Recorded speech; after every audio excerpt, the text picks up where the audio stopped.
Hello Leeds, I'm Jason Smith, I'm from Bradford, but don't hold that against me. As well as being your MEP candidate, I'm also the Civil Liberties Spokesman for UKIP in Yorkshire, so I want to just touch on that today and talk about the EU, democracy, freedom, liberty, and well, all the lack of it in the EU actually.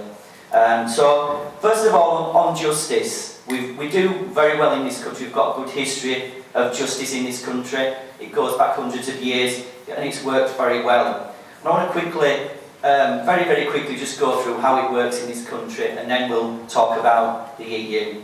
So, British justice is, as I say, it works very well. First of all, if there's a suspicion that somebody's committed a crime, first of all. There's then an investigation and a collection of evidence against the person. There's then an arrest when there's sufficient evidence against that person, and then there's a trial by jury, and you've got a right to silence so you don't incriminate yourself.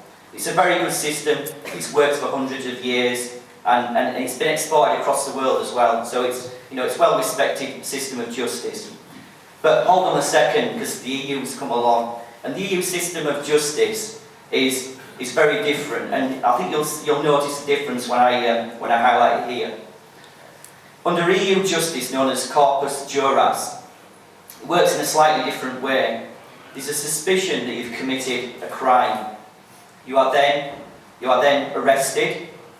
There's then an appointment of a magistrate who will then gather evidence against you. The prosecution will make their case, and then once they've made their case, you will then know the charges against you. So the prosecution has a very big advantage against you. There's no right to silence under the corpus juris, and there's no right to a trial by jury. So this is not something that that's coming in the future. It's not the 20 years away. This is happening now. Already we've had issues in this country where people have been tried in front of and they've not gone before a jury. The government have made excuses why this can't happen. We've also had legislation by the government introducing more secret courts. This is legislation that's coming in through the back door from the EU. So it's a big concern. But when we talk about EU rights, the EU's got a charter, the EU Charter of Fundamental Rights. And it sounds really good when you read it. It's got the right to protest, the right to freedom of speech, and all these other rights. So it sounds really good. But as Nick Clegg said in his debate, you need to read the small print. And as with everything with the EU, you need to read the small print.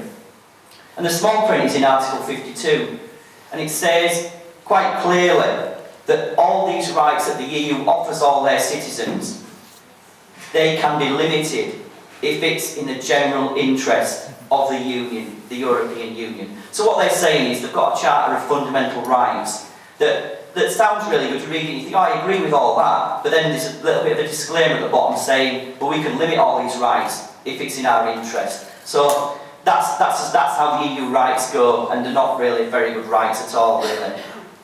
A lot of people probably have heard of the European Court of Human Rights. And there's been a lot of talk about it in the media. We're giving prisoners, the EU saying we need to give the prisoners votes, and all this kind of business. UKIP's policy on this is very simple. We want to come out of the European Court of Human Rights. The pro-EU people will say that the European Court and the EU is a separate entity. But here's the fact. If you're in the EU, if you're a member of the EU, you have to sign up to the European Court of Human Rights. You don't have an option there. So there's no option. So what we'll do is we'll come out of the EU human rights, but it's not because we're anti-liberty or anti-freedom. We will bring back our ancient rights, the ones that are the Magna Carta, the things that have been ingrained in our traditions and culture for many years. So we'll bring back those ancient rights. So we are the most libertarian party, but we just don't want to be ruled by the EU and their version of freedom and liberty, which in my view and most people's views is not a very good version of freedom, liberty and democracy at all, really.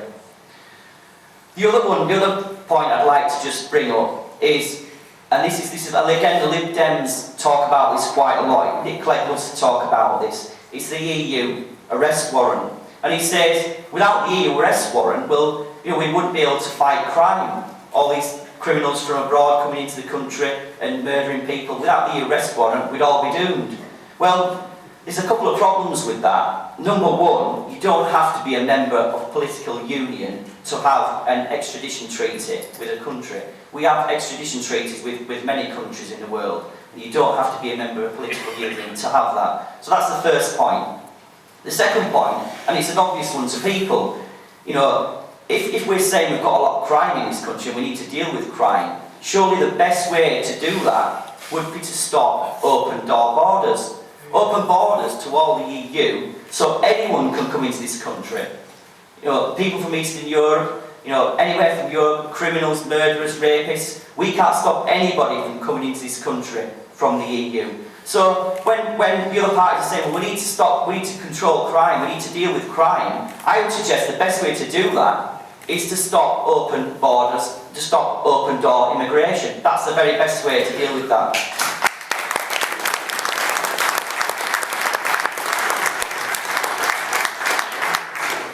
So the EU, so we're talking about freedom, democracy and justice. So how does the EU work or doesn't work really then? Well, the EU it's undemocratic, but it's not only undemocratic, it's anti-democratic. They've rejected referenda across Europe, people saying no to the EU. They've rejected that totally and they've gone on their merry way. The people who make legislation in the EU, which is the EU Commission, are all unelected. I mean, even the UKIP people here today would struggle to name all the EU commissioners, I suspect. And these are the only people who can propose legislation in the EU. The pro-EU people will say, well, you've got the EU Parliament. They can scrutinise legislation, but they can't initiate legislation, and that's very, very important. But there's something even worse going on behind the scenes. The EU Commission, they propose legislation, but behind the scenes, it's big business and big corporations that are lobbying the EU Commission.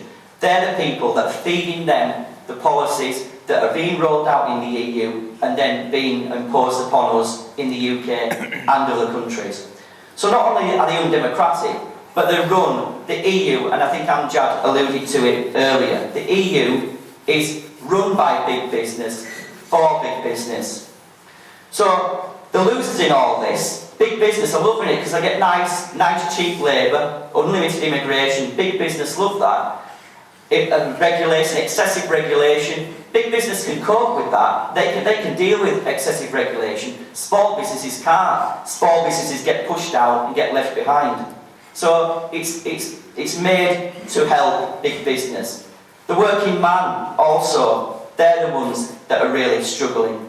All these open door borders and all this regulation on business, it's hurting the working man. If they can get a job these days, and it's not that easy, in areas like this, getting a job is not very easy nowadays. But if you can get a job, you know that your wages are going to be very, very depressed and your wages are going to be very, very poor because there's an over-demand of labour.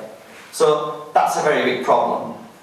So the EU, we've talked about the EU's justice system. It's not very good. They don't really like rights unless it sort of suits them. They're totally undemocratic and they're run by big business. So in an area where we are today, an area where I live in Bradford and Leeds, working people, they want somebody to speak up for them.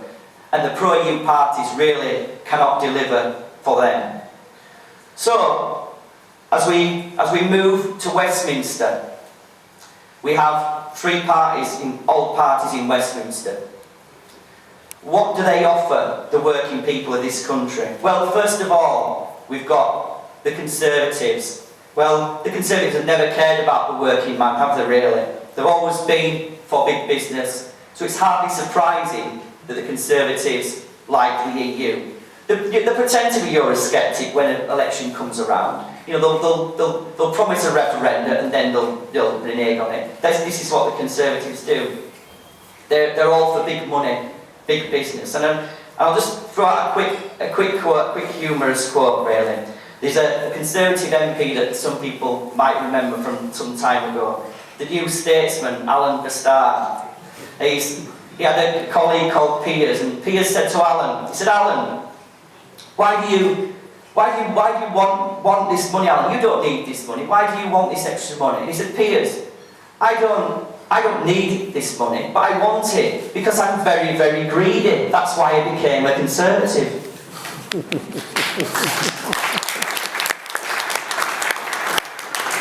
Well, that doesn't just apply to the Conservatives, it applies to the EU in general, because it's built on greed, it's based on big business. So that's the Conservatives, so you can throw them away, working people are never going to touch them with a barge pole.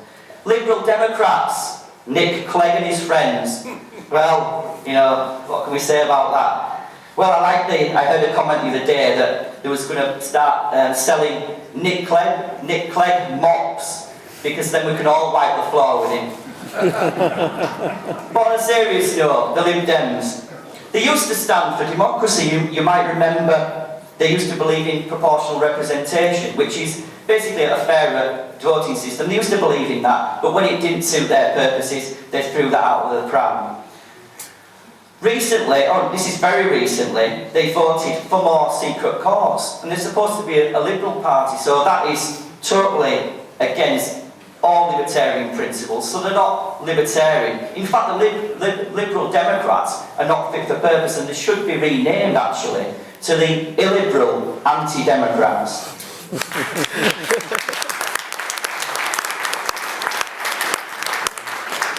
And finally, we better not forget these people. They're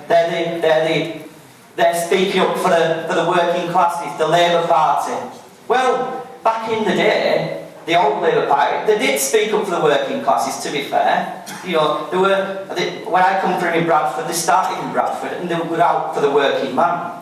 But let's remember, the old Labour Party was anti-EU. The old Labour Party knew that the EU was a threat to our jobs, the unlimited immigration. They were against that.